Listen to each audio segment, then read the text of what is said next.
I hope these people can help me with my computer. Oh. A technician will be with you in 4 hours. 4 hours? You can upgrade for just $5,000. What? The universal serial config board should be set to ID 6. I need that in plain English. Help! Leo Laporte to call for help. May I help you? Hey, how are you? Good to see you. Welcome to Call for Help. I'm Leo Laporte, and this is the show where we help you get the most out of your personal confuser and all the gadgets around it. Your digital camera, your camcorder, your MP3 player, your cell phone, your home theater, anything with a chip in it. That's what we talk about. And of course, a lot about the internet, too. We're going to have fun today. We've got a great show planned for you, but before we go much farther, I probably should introduce the people who make this show possible. The lovely and talented Amber MacArthur and Andy Walker. Hey, Leo. They do all the work. I just show up. No, I think you're just broken, not on my eardrum. Oh, no. But also all the plates and dishes in everybody's house out there. What are you doing today, Andy? What you up to? Security gadgets. Security Things gadgets? to secure your computer. And one product, I should say, it's not a gadget, one product that can help you in the event that your gadget disappears. Ah. So I'm very excited about those. Security saving gadget saver security Yes. device. Yes. Very nice. Yes, and you're going to Wikify. Yeah, I'm going to talk a little bit about wikis and what wikis are, and actually go to Wikipedia and show you how to edit documents in Wikipedia, and then we're just going to have a little conversation about wikis and how you use them. You said, what is it, Forbes or Fortune had an article? Yeah, I saw an article in Forbes magazine that was saying wikis are the next big thing. You know, Newsweek, first it was too, blogs. The Globe. Everybody's Yeah. talking about them now. Everyone's Yeah. talking about wikis, so we're going to talk about them today. All right, and Dennis Maslow's here. This is a question people ask all the time. Now that we have all these computers and there's always a new one, what do you do with the old ones? Can you just throw them away? No, they're filled with heavy metals, and there's value in them too. So Dennis Maslow will explain what to do to recycle your old computer. Some good solutions for you. Awesome. Let's get our first call of the day on, shall we? All right, we have Frank on the line from Melbourne, Victoria. Oh, hello, Frank. G'day, Leo. G'day, and welcome to the show. Oh, thank you. Hello, Amber and hello, Andy. Hello. How do you like Amber and Andy? Are they fitting in with the show well? Oh, they're fitting in right well. They're fantastic. I agree. I think they're just dynamite.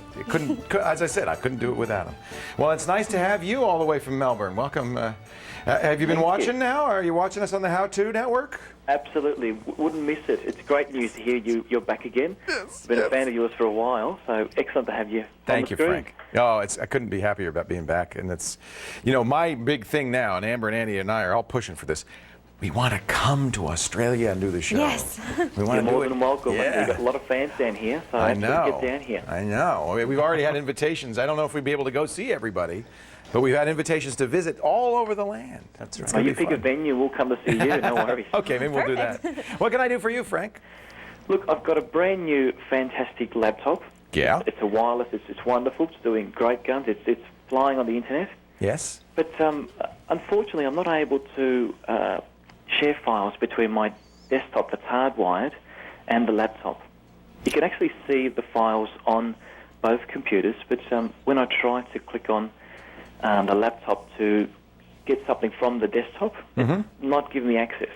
So you can get stuff from the laptop on the desktop, but not vice versa? I can get stuff from the on the desktop from the laptop, but not vice versa. Yeah. Oh, how weird. That's Yeah, very interesting. The only problem, the thing I'm thinking is that I've got XP Pro on the laptop, Right. and Home on the desktop. Is that going to be an issue? No, that shouldn't make any difference at all. Okay. I want to bring Andy on this because now, when you set it up, did you take advantage of the networking wizard on XP to make that disk that you bring over and set up the other device? Yeah, I did. Okay. Yeah, I had a lot of problems with it, but I did use the recommended wizard. Yeah. Good. All right. So that's good. That means that we know the settings are right. In fact, we know you're really, really close. What I always talk about network diagnostics is going up the layers, up the ladder of layers. There's 7 layers in every network, starting at the physical layer, then physical connection all the way up to the software layer. And you're almost there. You got 6 of the 7 layers because you're able to connect to the other computer. You're able to see what's on the other computer. Yeah. You're logging in properly. And you just can't copy it. Is it saying it's a permissions error? What is it saying when you try? It's saying sometimes it's no access, sometimes it's no server space storage or something like that.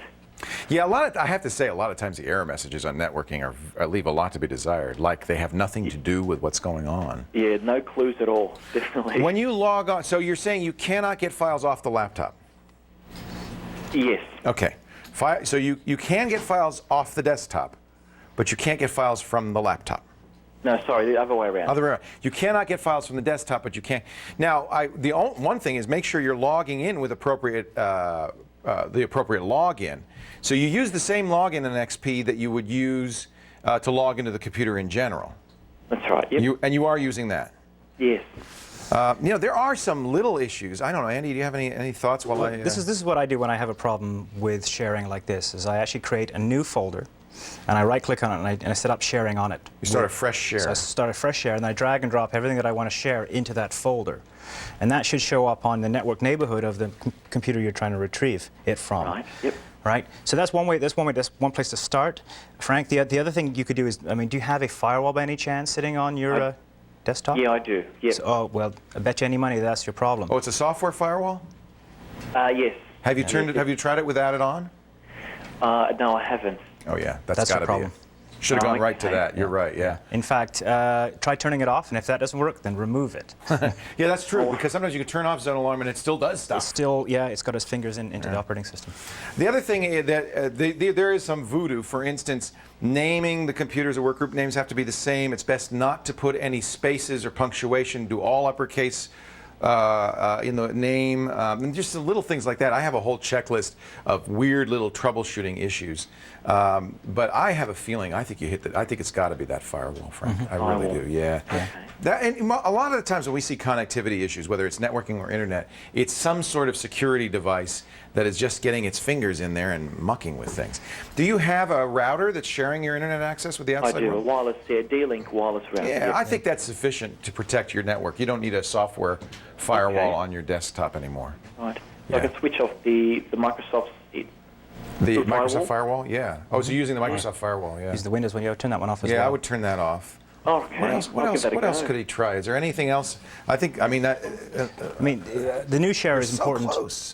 Make sure you don't, when you do set up the new share, that you don't add any password protect, and make sure that you have read-write permissions as well. Yep, absolutely. Read permissions only should be sufficient, but unfortunately at times I find that I give read-write completely on a new share like that. Because there's nobody in there that's going to mess with your system anyway, right? It's just you. No, not at all, no. Yeah. Frank, we're gonna let you go to work because I know it's almost time for work for you. But Beautiful. Thanks. I appreciate the call. I really do appreciate you and the show, so keep up the great work. Thanks for watching. We really appreciate it. Thanks, mate. Take care. Take care. Real quickly, just a way to show you how to turn on and off the network firewall, the Windows firewall. You right-click on your connection, you select Properties, you go to Advanced, and then click the firewall settings, and you can control the firewall. This is actually an SP2, so it's a little bit different if you don't have SP2 running. But under the Advanced tab, there's either a check mark or there'll be advanced settings for your firewall. And yeah, that could well be causing the problem. Absolutely. Coming up, if you're feeling a little paranoid these days, stay right here. We'll be checking with some gadgets that safeguard your gear. Or will we? Well, I don't know. Depends if we can access them when we come back. You stay right here. I'll never open so these to take another blow till I prove I'm a river shearer. There's a bloke.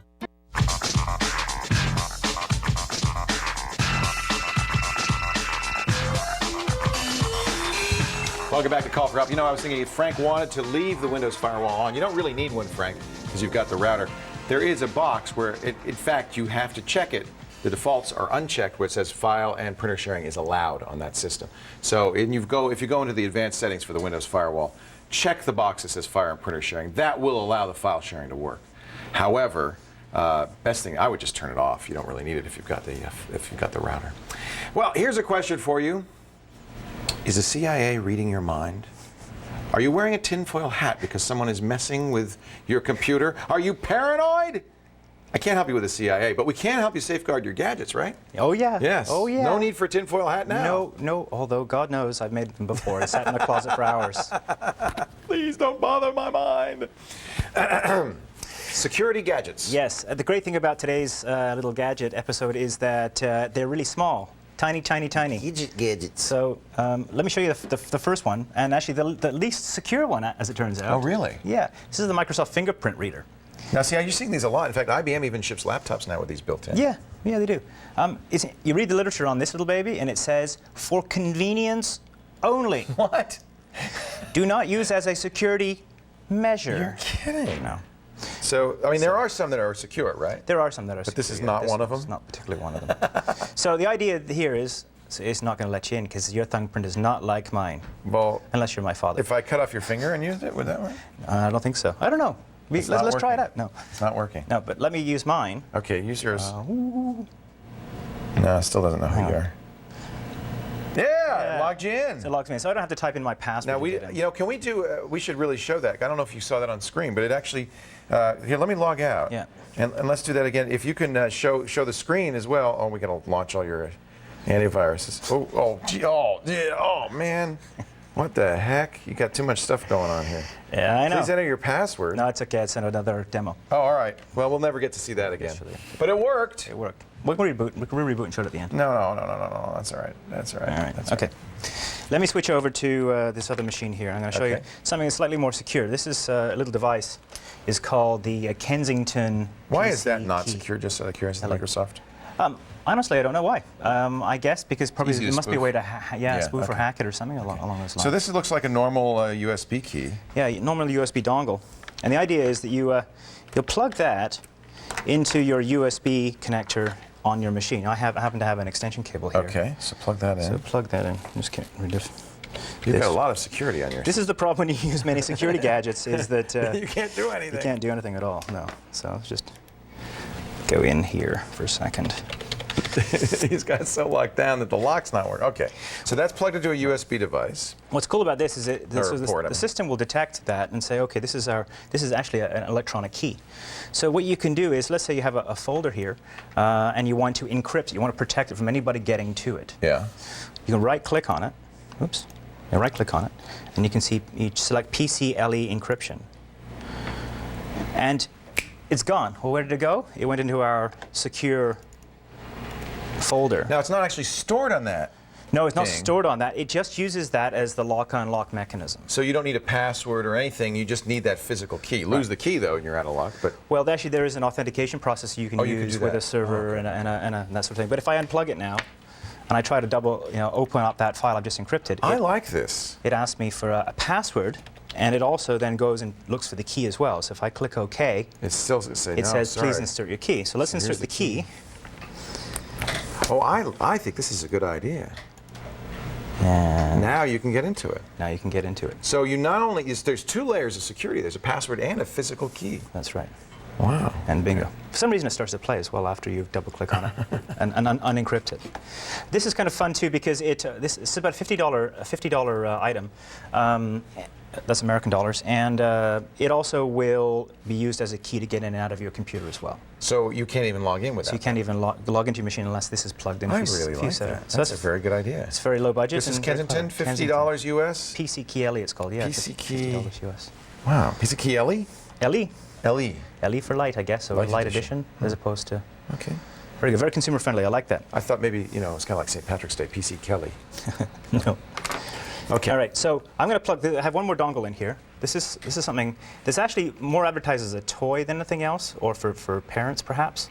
But it's called the Wireless Go by a company called eTraduce, which is just sort of getting away because before, like right in the middle of when I was testing this device, they were a Korean company with some strange name, and they've now sort of North Americanized or Americanized. So what's it do? So what this does is basically it's an RF proximity detector. So you hold this device here, which looks like a little quarter, right? And when you're within about 20 or 30 feet of the dongle, it keeps you logged in. And when you walk away, it logs you out. That's a good idea. Well, I have that on the key to my car. The key isn't enough. You have to have, there's a chip in the key that has to exist as well. So you couldn't just make another duplicate key. You'd need that chip. So that's the same idea. So if I turn this off, I'm going to simulate walking through. It actually says 5 meters or so. This actually has to be 20 or 30 feet. I can see them doing this in corporations so that you would automatically log off when you went to lunch. Yeah. And you'd log in when you got back. So there Look you at go. that, it logged you off. So if you go to my screen here, you'll see that it's all of a sudden switched to. Now, if I'll stay on the screen and I'll turn it on again so it detects it. Oh. And bingo. Oh, I love it. I don't have to type that silly login, and yet I'm secure. Right. And one of the things is it's actually good for parents too, because if you push this button, I'll turn it back on again. The parent button? You can actually set a timer. You can basically set a timer and walk away. Oh, you can? Yeah, so you can say, okay, kids, you only have 60 minutes left on the computer. You walk away, and off you go. Oh, I might get one of those for myself. That's right. good. What's that called? That's called the Wireless Go from eTraduce. Wireless Go, and that's for kids. And I just wanted to mention this just before we go. This is called Track It Back. This is a labeling system that you put on your I've seen these laptop. before. Yeah. Right. So we'll put this. So what you do is you put it onto your device, either a camera or your cell phone. Yeah, what is it? It says, it's got a return for reward, trackitback.com. Okay. So if you put it actually on your device, like that. It's on the device. And then you lose. If I get lost, then somebody will come and go. They'll call me? They'll call you? Yeah, they basically go to the website, type in the code, and it'll say, oh, you found this. They'll connect us, and if I have chosen to set it up as a reward, then the person that returns Leo to me gets $10 or something like that. I think I'm worth 12. For links somewhere you can find these security gadgets, check out the show notes, callforhelptv.com. If there's something you'd like Andy to check out in future segments, send him an email, andy@callforhelptv.com. Right now, though, test your tech knowledge with today's quiz. I'll never be lost again. When was the first motion picture made? Was it 1895, 1888, 1901, or June 19th, 1982? I think that's when Ronald Reagan made Bedtime for Bonzo, isn't it? No? It was your birthday, Mikey? Aw, boy, he's a kid. Get to the website, give us the answer. We'll talk about it when Call for Help continues. Take a stick and beat it, or leave it alone. Lock it in the shed.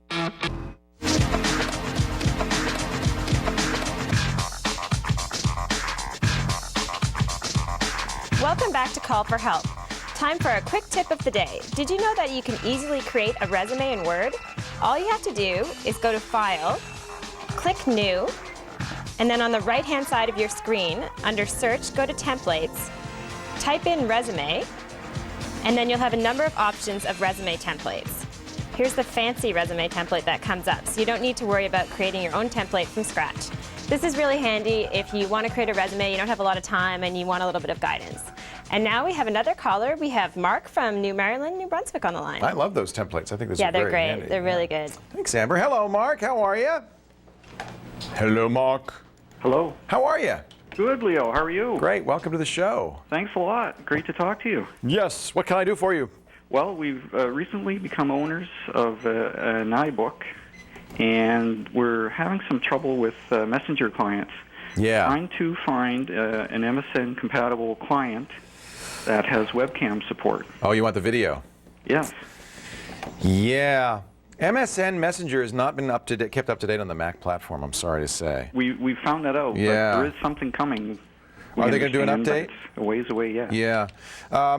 If you use AOL Instant Messenger, that works with iChat in video. Mm-hmm. So the newest iChat. There is a client called iVisit that works as well. And that's cross-platform. So is the issue cross-platform for you, that you want to have a Windows and a Mac talking to each other? Yeah, well, we've had a PC here for some time, and the kids, of course, use MSN on there for chatting. You know, it's so interesting, because that really is seems to be country specific. Because my kids, and I think this is true of most kids in the States, use AOL Instant Messenger. But I know here in Canada, everybody uses MSN Messenger. Yeah. And that's interesting to me. Yeah, I think MSN Messenger. So in other words, your kids want to talk to other kids using MSN Messenger. Yeah, he's got all his buddy list and so on MSN, and everybody uses that. So we're trying to track down something that's compatible with it. To my knowledge, there isn't some way to do video conferencing compatible with MSN Messenger. Mm-hmm. they're like I said, iChat, and one of the reasons is because iChat is so dominant on the Mac platform. I mean, Apple gives it, everybody has it, and if you get an iSight, then all of a sudden you have iChat AV, and that's what people are using. Yeah. But it only interoperates with AOL Instant Messenger, probably because of some provincialness on Apple's part, saying, well, everybody uses AIM, and what they don't realize is that's only true in the United States. Yeah. And I guess also Apple, you can blame Microsoft a little bit too, because they don't support it on the Mac side. I mean, they could support it. There's no reason why they can't. I don't know. I think he's going to be stuck with text and audio chat with his friends on MSN, and just have to wait for an MSN client that supports video on the Mac. Because I don't know of any Macintosh video client. Now, there's Macintosh. There's lots of multi-platform Mac clients that can handle MSN Messenger as text, but I don't know of any that also do video, and that's really the key. So I guess kind of out of luck. I hate to say it.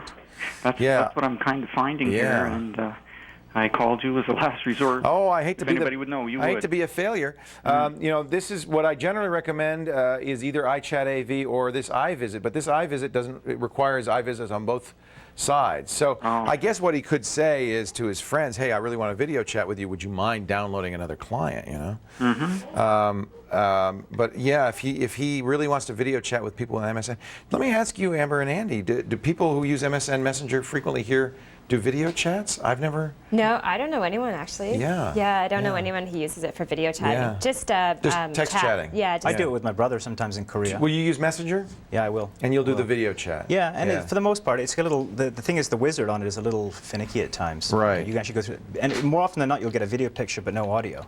That's the big bug in it, I find. Right. Oh yeah, you told me that. Yeah. And has any other clients worked better for you than? No, to tell you the truth, that's sort of the one that I stick to. It's such a long distance. Yeah, it is. I mean, I think we've used Yahoo before, and Yahoo's actually not bad. Right. But yeah, generally that's our first default. Our entire family uses it, and Nick will pick up the phone and use the phone as audio, and we'll watch him and his wife in Korea. I mean, I love the idea of video chat. I mean, I think that's really fun. You don't mind that your kids are doing the video chatting, Mark? Pardon? You don't mind that your kids do video chat? No, we try to keep an eye on it. Yeah, I would. But I think that's all right. Now, as you point out, MSN Messenger 7 is due out. That they say will be better on video chatting. So, but due out means who knows what that means. Yeah. They said ready to go. I think that's not very far off. No, that's the impression I got. But I mean, like you say, you never know. That could be months away. And this is Locker Gnome's site, and he's talking about the newest version. But well, I guess you're just going to have to wait till then, or he's going to have to convince his buddies to start using either AOL Instant Messenger. That'd probably be the best choice. That works pretty well with the latest version of iChat AV. What kind of camera does he hook up? Well, right now on our old PC, we've got a Logitech webcam messenger. Yeah. And on the install CD, it claims it's supposed to work with Mac, but it doesn't work with never Mac. could get it to work. Does it say Mac OS 10 or Mac OS 9? It says OS 10. Huh. Well, yeah. Do you have a camcorder, a DV camcorder? Yes. They work great on the Mac. Just hook it up via FireWire. You don't need any special software or anything. And we can use that as a webcam. You can use that as a much better webcam even than the iSight, and that will work with iChat AV. What about a digital camera? Some digital cameras that have video output can be used, but really the DV cam is your best bet. Okay. And that you just hook up via FireWire. iChat AV will recognize it, and then the next thing is you got to convince all his friends to for just this once use AOL Instant Messenger. Okay. All right, Mark. Great. Hey, thanks for the call. I appreciate it. Thanks a million. Take care. I wish I had a better answer for you, but you can only answer what you can answer. Coming up after the break, we're going to talk to Dennis Maslow. He's got a great answer when you ask him, what happens to my old motherboard and my old computer when it's ready to bite the dust? Recycling computers 101 when we come back right after this.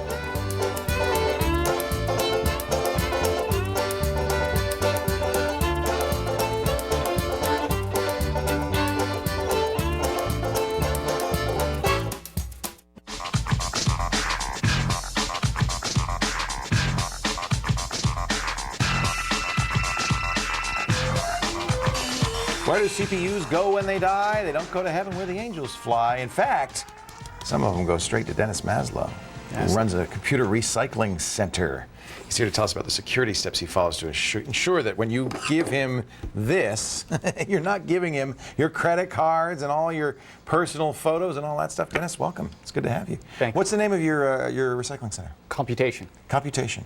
And it's a commercial business? Yes, it is. That's cool. So people bring you their computers. What do you do with them? Well, they bring them in all shapes, sizes, and quantities. And we have a process that we go through. We want to ensure that they're taken care of in an environmentally sensitive manner, but as a baseline guarantee in terms of the privacy of their information, any working hard drives are formatted, and if they're not working or usable or if they're obsolete, we ensure that we mechanically destroy them or demagnetize or degauss them. Do you run a big magnet over them? Essentially, yeah, that's what happens. Wow. Yeah. Wow. How many, do you know how many people come in with hard drives with stuff on them? Like most machines we get are still with their hard drives, upwards of 75%. And the data's on there and perfectly intact. Is it that people don't know? They don't know, or they haven't thought about it. Some people have, like for instance, one time a small law office, they basically unplugged their computer and handed it to us, and all their clients' files, everything on there. Everything's there, and we turn it on to see if it's working. And immediately, you see that the My Documents folder is full. So the first thing we do is reboot it with a system disk and format the contents. Oh, that's good. Yeah. Well, you're unusual though. I mean, I think that's great. Yeah. But I mean, there's plenty of people who would take advantage of a situation like that. Well, for sure, privacy is definitely a growing issue, and there's all kinds of opportunities to misuse data. What do you recommend people do if they do want to donate or destroy a computer? Well, it depends on how much effort they want to apply and how much technical capacity they have on their own. If they can find an organization such as ours, then we can guarantee give it to them various levels of security on their information, and they can specify higher levels, and we can. Oh, can they really? Yeah, and we can work to that. We have a number of methods we can apply. If they're more the do-it-yourself type, they can certainly format or take the hard drive out and use it as a bookend or whatever the case may be. We have quite a few in my house, just like that. And of course, we have a free file that we've recommended. Mike recommended Eraser, which is a great program you can run if you go to our website, and the free files that will permanently erase data that's on your hard drive. How many computers a month do you guys process? At this point, the volume is certainly growing. I'd say we're working at a rate of a couple hundred a month at this point. Wow. And do you break them down, or do you give them to charities? What do you do? Well, our main goal is to refurbish them and put them back out for use, as opposed to sort of destroying the equipment and looking at it as a heap of plastic and metal. No, there's some real value still. Definitely, and essentially we attempt to refurbish, and if we're successful at that, we remarket at accessible prices or donate them to charities and not-for-profit groups. Oh, that's neat. What's your success rate? I mean, how many of these computers can you recycle? It's really volatile. It depends on. It depends on each batch because they tend to come by the truckload.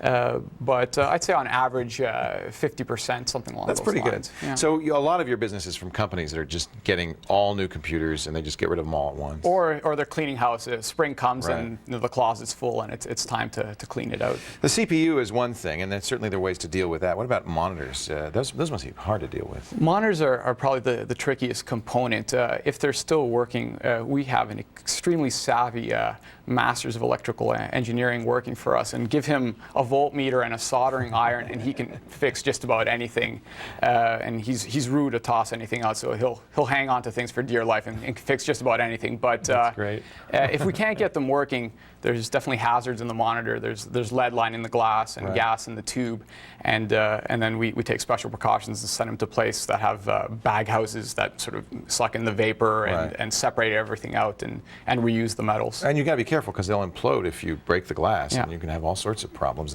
I've seen glass fly hundreds of feet from a monitor that's imploded. Yes, they can be dangerous. They can be really, really, really dangerous. Well, I guess the bottom line for anybody who's paying attention is that you can recycle your computer. Wherever you live, there are companies that take these, will recycle them, attempt to make good use out of them, or at least dispose of them in an environmentally safe way. You shouldn't just put it out on the street or put it in the trash, because that's about the worst thing you can do with them. Avoiding landfill is definitely a key. Well, there's leads in here, as you said. There's all sorts of heavy metals and just some nasty stuff. So zap the data, erase the hard drive, and call a company like Computation to get your system recycled and maybe even get somebody who can use it. To learn more about the work Dennis's company does, check out computation.to. Is that right? That's correct. On the web. And how'd you get .to? I like that. Who's .to? .to is Kingdom of Tonga in the South Pacific. I love it. That's not where you are. No, not at all. It's the Toronto thing. I get it. That's right. Why not, while you're surfing, why not, we should get callforhelp.to. Let's call Tonga right now. Why not head over to the Call for Help website? We're just plain old .com, callforhelptv.com. You'll find out from the show notes more about how you can dispose of your hardware safely and sanely. Before we get to more security secrets, we want to remind you of our daily quiz question today. We're asking everybody, when was the first motion picture recorded? Was it 1895, 1888, 1901, or was it Mikey's birthday, June 19th, 1982? A very thinly veiled bid for gifts, Mikey. I would have expected more of you. Get to the website, give us the answer. We'll talk about it when Call for Help continues.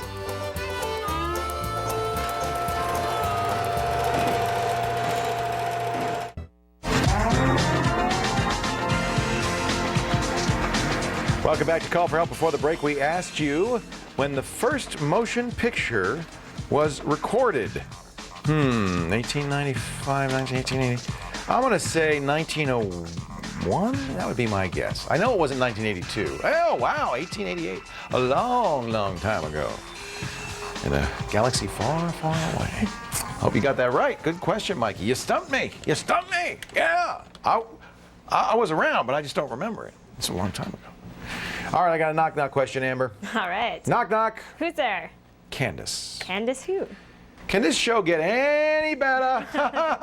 Let's get to another call, shall we? All right. We have John on the line from Kitchener, Ontario. Hello, John. How are you? Fine. How are you, Leo? I'm very well. Welcome to the show. Thank you. What can I do for you today? Well, I've got a home network, and I'm sharing a printer off of 2 different computers. Yes. I just recently got a scanner, and I can't figure out how to get it to be shared by the 2 computers. Yeah, you'd think so, but you look at the Microsoft Wizard, it's the file and print sharing wizard, not the file, print, and scanner sharing wizard. And I guess that reason is because if you think about it, scanner sharing is a little trickier because you got to get up and walk over to the scanner, put the paper in anyway, right? Yeah. And then walk back to your computer. However, I mean, you can buy networkable scanners. I mean, they're made, and businesses use them all the time, many 3-in-1, all-in-one devices, you know, the printer, fax, scanner, copier systems have if they're networkable at all, they have networkable scanners.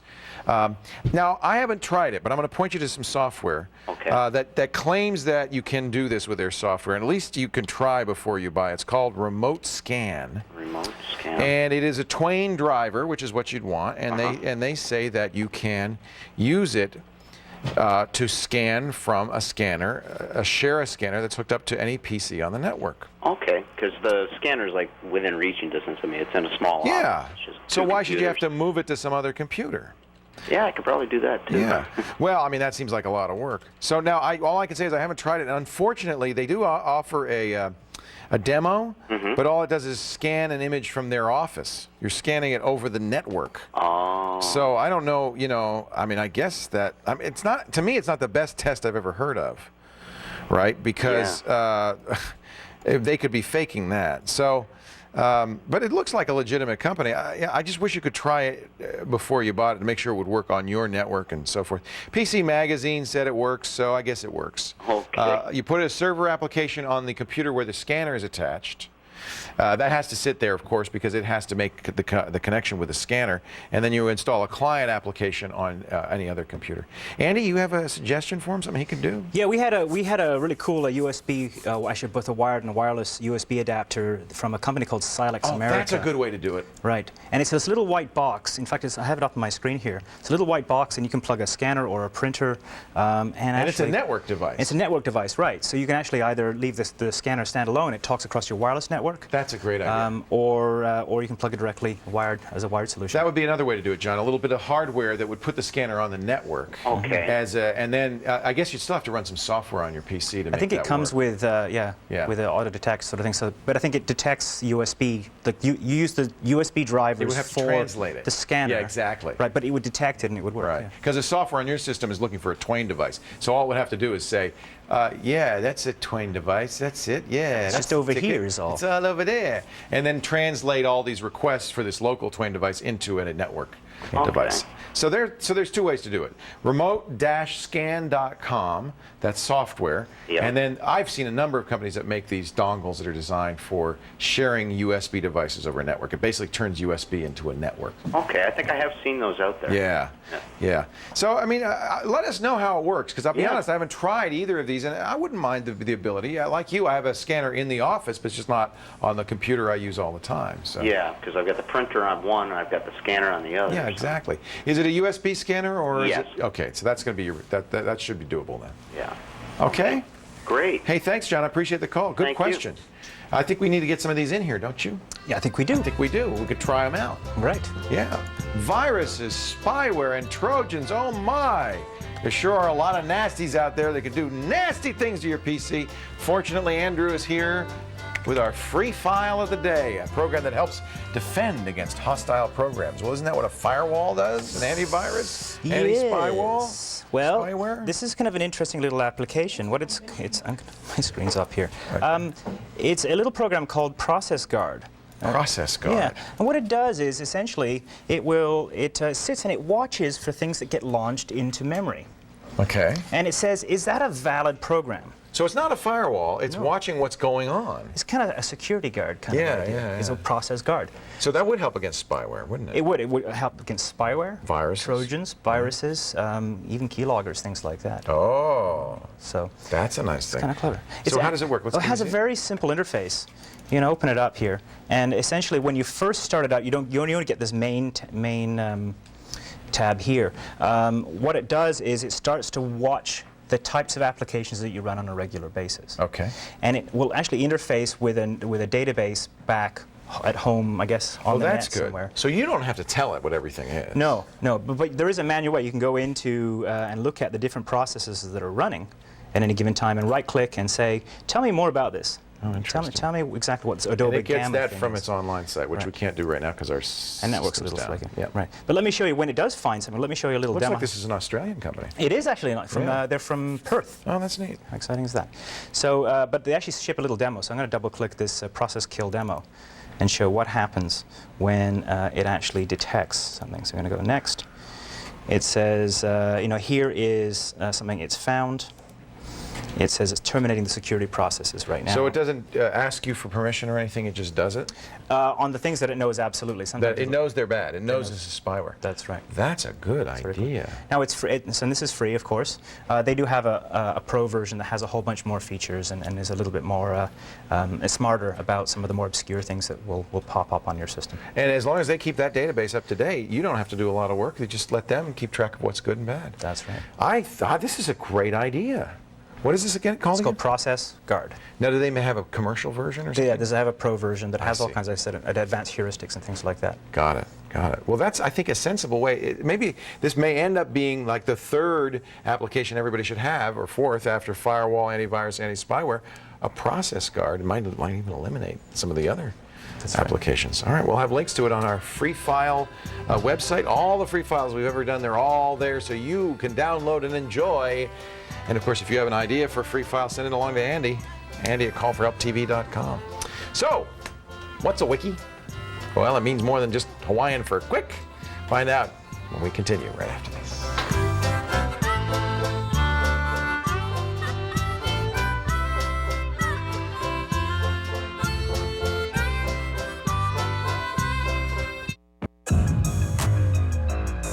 Ride or die. Ride or die.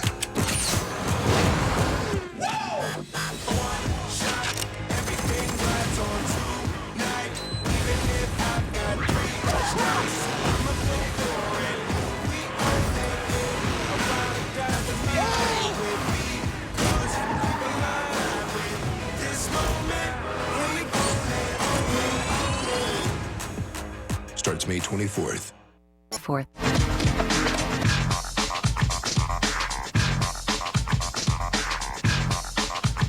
Be an easier one. Welcome back to Call for Help. Internet experts say blogging is so 2004. These days, web wizards are latching onto the idea of a wiki. Wiki, wiki, wiki. We even use one here at Call for Help. Amber's going to walk us through some wiki basics using the most popular wiki, the one that really kind of, in many ways, started it all, Wikipedia, and show us whether we can trust a online encyclopedia that anybody can edit. Anyone can edit. Actually, the first time I ever used a wiki was here at Call for Help, when we go in and edit all our show notes. I've become a and wiki, everything. I know. real proselytizer, because I really love wikis. I use one on a radio show as well. Yeah, it's really, really a great way to collaborate if you have to work on a document with a bunch of different people. So I haven't used Wikipedia all that much. I definitely haven't submitted any entries. Do you use it all the time? It seems to be a great resource, obviously. So what is a wiki, first of all? How would you characterize a wiki? I guess I would characterize it as being kind of like a content management tool. So it's a way for people to, it's a web-based application, and more than one person can contribute and update and edit different entries. And you'll also be able to see the history of entries that are in there. So it's basically a way for people to collaborate and change things, whereas a blog is like there's one entry and that's kind of it, another, and you're kind of piling them on. This is very collaborative because you're actually able to change the information that's there and adjust it, and it evolves, and it becomes better and more accurate and more relevant. To a user, it just looks like a website you can edit. Exactly. You can modify. Yeah. And I think that initially when people look at the idea, especially of an encyclopedia that is publicly editable, that anybody can go in with no validation process and change entries, people go, well, that's a recipe for disaster. Exactly. But it works here. It turns out that it's actually, I've read a little, there was an article in Forbes magazine in December, and it talked a lot about how people are scared to use some of the information that's available on Wikipedia and other places because they think, oh, it can't be that legitimate. So they actually did a test with this guy from an encyclopedia company, and he said, you know, this is actually very accurate. It could be even more up to date. There's something about it. I think people feel an ownership of a wiki. And so if somebody goes in and vandalizes it, almost immediately there's so many eyes looking at it, it's fixed. Exactly. And you said there's this page revision history, so you can always go back to a previous version. And change it, exactly. And Wikipedia does, I was reading that they actually have people who are monitoring a lot of the entries, and if someone's being kind of abusive and not really, submitting entries that aren't accurate, they can actually ban them from using it. And also they have these things called edit wars, where people go in, they say, no, this is right, that's right, and then they, kind of fight back and forth and keep entering things in, but eventually it all kind of gets sorted out. Well, I've found that one of the things Wikipedia is really good for is controversial things like abortion or the Palestinian question, because you'll get people on both sides posting lots of information, and instead of, they tend not to just delete the other guy's argument, they tend to go back and forth, and it ends up making a very rich resource with both sides well represented. Oh, for sure, definitely. So I went into Wikipedia here, and I did a search for Call for Help, and as you can see, there is... There's a nice little article about the nice little article. You didn't do this. I didn't do this. No, I didn't do this. But there's some information about Call for Help and some links, and it's pretty up to date for the most part. It talks about when Call for Help launched, and also another feature in Wikipedia is you can go in to discuss this entry in Wikipedia, which is kind of a neat feature. Go in with other people in the community and actually talk about it. So you don't have to modify the article if you have an opinion about it. Exactly. So there isn't a talk page set up on this, but it's something that maybe Mikey wants to set up. I think there will be very soon. Soon. And then you can also go in. This is the feature. This is the feature you can do on all wikis, is you're able to go in and actually edit the information on the entry. Wow. So all you do is you go in, and it looks a lot like a word processing document. It's down here at the bottom. You're actually editing the top page. So we'll go back to the article page. So it's basically really simple for someone to use. You come in, if you've used Microsoft Word or any of the other types of applications, it's pretty simple. You just go. I have to say, this is one side effect of the success of Wikipedia. It can be fairly slow. Yes. It's not us. I've noticed this page is frequently slow to pull up, and that's because there's just so many people using it. There's so many people. It says actually that they have up to 10,000 regular contributors into Wikipedia at any one time. There's different kinds of contributors too. There's people who write articles, but there's also people who they consider themselves like the cleaner fish of the wiki world, where they just go around and they fix grammar and typos. And they're like Robin Hood, they come in, they clean up all the information, and so here we go. So as you can see, it's really looks a lot like any type of document. You can go in and you can bold things and put it in italics and Now, you don't have to know links in. HTML, but there is a kind of a wiki markup language. It is. It's simple. like a WYSIWYG language, so what you see is what you get. So you can go in and you can add stuff into here, and you could just pretty much add on to this. You can add some information, say Andy, you can put my website in or Andy's website in, and just basically add to the entry. So it's kind of a neat way to be able to keep the information up to date. And then you can also preview your entry. So this is really good because you might be afraid the first time you use this. You can actually go in and they have this place called the sandbox where you can go in, you can preview all the information that you submitted so you can see it before you publish it live to Wikipedia. Now, every time we talk about this, people go in and they vandalize pages. This page will get vandalized probably the minute this airs. But that's the beauty of this, is that there are plenty of more people who will just remove the vandalize and it'll go back to normal. So there are those people out there who are keeping an eye on it and they're doing the right thing and they're able to keep the information so it's accurate. So, it's kind of interesting if someone wants to test it out and go in, obviously. I love this site. I know, it's a very cool site. So, and, just to talk a little bit more about the idea of wikis, it's great if you're, a lot of big companies are starting to develop wikis and use wikis to edit internal documents. I worked at a software company where we were doing a lot of responses to RFPs, where so it was like long 80, 100-page documents, and we were emailing them back and forth all the time. The worst. And it was such a pain. And using the Microsoft Word revision feature. Editing, and it would get lost, and some people wouldn't have that turned on. So this is a way that you could actually go in and, it could be hosted, a company could host this, and people could contribute to the wiki and update documents. You could see the changes, and it's just a lot cleaner way to actually go through a collaboration process like that. It solves a problem for us at Call for Help because much of the time I'm in California while you guys are in Toronto. We're working on the show together. We have an international staff, and yet we can all work on the same website at the same time, edit it, make changes, and everything's visible to everybody. It's a really great collaborative. It is really great. I mean, the best thing about it, too, being able to go in and going in to see the history of the document, is that you're able to know if you save something and it's incorrect and you want to go back and backtrack, you're able to easily do that and, get your changes from before. There's a restore button. Yeah, so restore. So I think you'll see a lot more about wikis in the months to come, and a lot of companies. I know IBM has an internal wiki that they use on their intranet, and a lot of companies just keeping an eye on it, and wikis will be more popular. There are also some new startups trying to make money on this by creating wiki software for other companies. There's blogger-style wiki places, so if you don't have a website, you can create a wiki of your own. Exactly. Yeah. It's a wiki world. It's a wiki world, and we're just starting. If you want to read more wiki wisdom, go to callforhelptv.com. I'd like the didgeridoo. We'll be right back right after this. Stay here.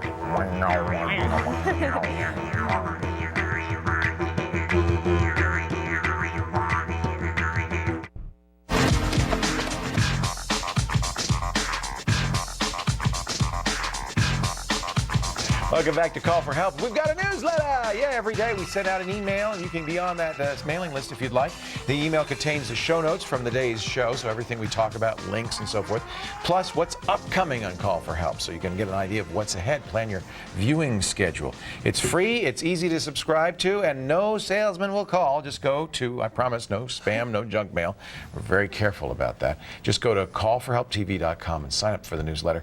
You'll also find there a link you can press that says Ask a Question. I want you to press that if you've got a question for us. That's how you get on the show. And we love getting your calls and your questions. So please do go to callforhelptv.com. What you looking at there? Oh, I'm going to be doing something coming up? Yeah, something coming up later on, a segment on cooking science. Yeah, a little cooking, the science behind cooking. See, there you go. Something coming up. Coming up. Can't see it. You know what it says though? It says Journey to an Organic Egg Farm. I know. We're going to go. Yeah. Wait. Top secret. I love it. So just to recap on Frank's problem, I'm pretty sure the first call of the day I was looking at the Windows firewall. In fact, it does block file sharing. So if there's a exceptions tab you can click, and I'll put it in the show notes, and you click that and go to the exceptions tab and check file and printer sharing, and I bet the whole thing will suddenly start working. Cool. Suddenly, all of a sudden. Well, we thank you so much for joining us today. I hope you had a good time. We certainly did, and we invite you to come back, tell your friends, bring your didgeridoo and your rain stick, whatever you need. Bring your wallaby, and we'll see you right here every day for Call for Help. Remember, if you've got a problem with your personal confuser, don't whine. Don't moan. Don't yell. Just call for help. We'll see you later. Bye-bye. I think I strained something.